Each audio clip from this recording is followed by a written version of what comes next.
କ'ଣ ଭାଇ ଏକ୍ଜାମ୍ ପାଖେଇ ଆସିଲା କି ବହିଟାକୁ ଫାଷ୍ଟରୁ ଲାଷ୍ଟ ପର୍ଯ୍ୟନ୍ତ ଖାଲି ତନ ତନ କରି ଦେଖୁଛୁ? ହଁ ତ ସିଜିଏଲ୍ ଏକ୍ଜାମ୍ ଅଛି, ଆର୍ଆଇ ଏକ୍ଜାମ୍ ଅଛି, କ'ଣ ପଢ଼ିନି? ହଁ ତ ଯେତେ ଦିନ ସେ ଚିଲଖୁସି ସହିତ କଥା ହେଉଥିଲୁ ସେତିକି ସମୟ ମୋତେ ଦେଇଥିଲେ ମୁଁ ତୋତେ ବହୁତ ମାର୍କ ଦେଇଥାନ୍ତି। 4ଟା କୋଶ୍ଚିନ୍ ମୋ ବହିରୁ କାଢ଼ିକି ପଚାରିଦେବୁ ନା, ଦାନ୍ତ ଦେଖେଇଦେବ ସିଏ। ତ ତାର ଟିକେ ମ୍ୟାଥ୍ ଟିକେ ୱିକ୍ ଅଛି, ଏଥିରେ କ'ଣ ହେଲା?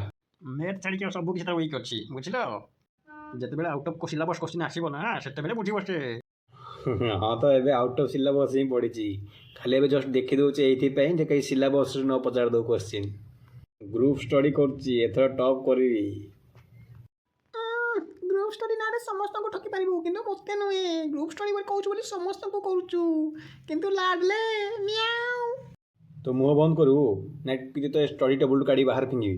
ଗ୍ରୁପ୍ ଷ୍ଟଡ଼ିରେ ଯେଉଁ ଜିନିଷ କରାହେଉଛି ସେଇଟା କାଢ଼ିକି ପକାଇ ପାରୁନି କିନ୍ତୁ ମୋତେ କାଢ଼ିକି ଫିଙ୍ଗାଡ଼ିବାର କଥା ଚାଲିଛି। ହଉ ପରୀକ୍ଷାରେ ଭେଟ ହେବ। ସେଥିରେ ମୋର କ'ଣ ଦୋଷ? ମୁଁ ତ ଏକ୍ଜାମ୍ ପାଇଁ ପଢ଼ାପଢ଼ି କରୁଛି ନା। हाँ मालिक, थोड़ा सा गलती हो गया।